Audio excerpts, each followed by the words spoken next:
खुलुमबाय गोजोन फुंबिलिनि गाहाम हामलायनायखौ बयनिसिमबो जासिहरनाय थाबाय।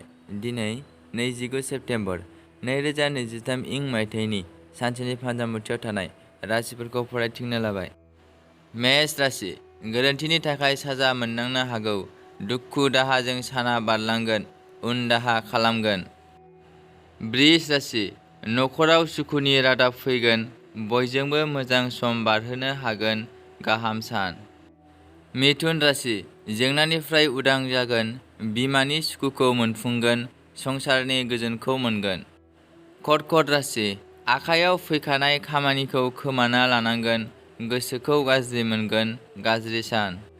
मिथुन राशि सुथुरजों सोफै खालामजानो हागौ, ऋण लानो गोनां जागोन, फालांगियाव थाबथागोन।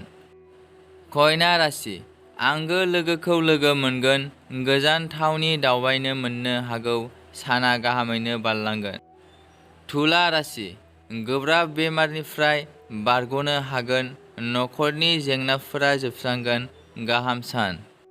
वृश्चिक राशि रांखावरिनि गोनांथि जागोन, अख्रा गोसोजों फाफ खामानि मावफ्लांगोन, साजा मोननांनो हागौ।